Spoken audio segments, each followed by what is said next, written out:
What is up, my friends? It is Friday night's transfer news roundup. Obviously, the Reds are in action tomorrow afternoon. It's a 3 p.m. kickoff against Bournemouth at Anfield. The game is not going to be televised in the UK, but don't fear, you can join us here on Anfield Agenda from 2 p.m. for a full watch along of the game, post-match content, player ratings, all the usual stuff. You know where to be. 2 p.m.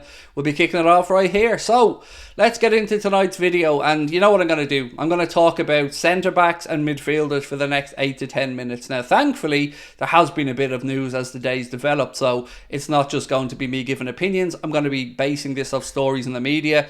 As always, I want to know your thoughts in the comment section. Please do drop a like on the video, and if you haven't hit the subscribe button yet, please do. As you can see, closing in on 1 million. Just 799,000 away, but it's closing in my book, so you can help by hitting that subscribe button. And I'm going to start off tonight with, I'm going to start off with the midfield stuff and end with the centre-back stuff, because that's the way I want this video to go, pretty much. So look, we are right now looking to bring in one more midfielder. I think every outlet, whoever you believe, has gone with that Liverpool are still looking to bring in one more midfield reinforcement.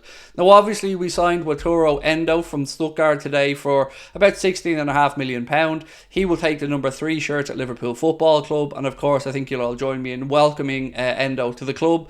And I think he's going to be great. I'm already sold on him, but we do need another one. We need reinforcements. If you look ahead, we've got 4 players who can play in the number 10 position. You've got Szoboszlai, McAllister, you've got Curtis Jones, you've got Harvey Elliott. So I think we're well stocked there.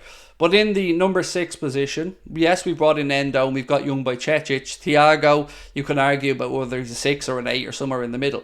But if we could bring in somebody for the right here and now, that would be brilliant, and I think it would go a long way to giving us the depth we need to compete across the season. Now, I've seen lots of reports on 3 players, so they're the 3 I'm going to focus on quickly in midfield.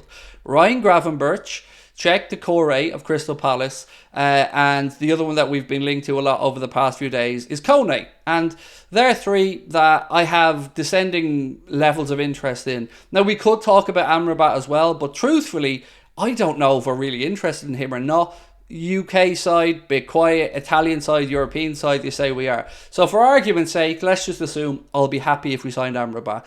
But Gravenberch, I'm not convinced on. I know Klopp is apparently a fan of his. I know there's potential there. But he's also a player who hasn't played much over the last year. Has been the least favourable option of 2 Bayern managers to play. Didn't do much of the under-21 Euros. And I just don't think we can take the punt on whether he will develop quickly enough or not. We need somebody to go right now. So Gravenberch, if we hadn't signed Endo and we were bringing in Gravenberch and somebody like Doucouré, grand.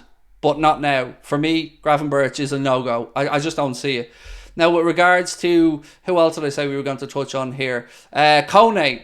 So Liverpool have been rumoured to be back interested in him, but people have told me that he's got a horrendous injury record over the past year or so, missing something like 100 days. He's just coming back from an injury that he picked up at the under-21 Euros, albeit he is back training with Mönchengladbach, and I'm okay. I would rather him than Gravenberch, personally, because I think he's closer to what we need right now.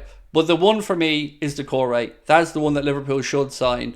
I've given up on Polinia because I can't see FSG sanctioning another sale for somebody over the age of 27. So I'm going to say, unfortunately, we'll move on from him. Doucouré, I think we can get it done. I think Palace will probably ask for a bit of a premium, all right, because that's not leaving them much time to get a replacement. But they have kept Elise, and I mentioned this yesterday, and that means that they could probably do with an influx of transfer funds. And I don't know if it's going to be 50, 60, maybe even a little bit more. But if we bring in Doucouré, I think that's our midfield sorted.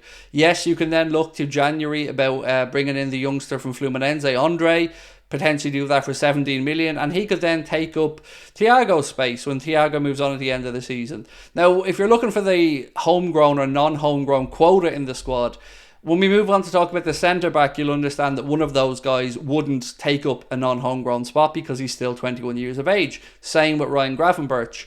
But I'm not convinced on Gravenberch, so I would rather get Doucouré and then hit our non-homegrown quota for now. But I did say this video in the main was going to be about centre-backs, and there are two main candidates I want to speak about tonight. Different levels of reporting, one from Germany, one from Belgium, but the player in France. So let's start off with Sacha Tavolieri, who said that Liverpool are interested in signing Rennes' left-sided centre-back Arthur Theate. I'm not going to lie, I don't know very much about this guy at all, but he is apparently the right type of profile that we're looking at for a left-sided centre-back.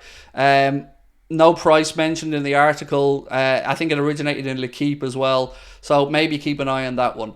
But the one that's got most of us talking is the one that's been coming from Germany, and that is for Hincapie. I think that's how you pronounce his name, Hincapie.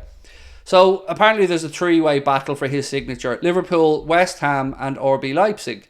It shouldn't be a battle if we want the guy. Let's be honest about that.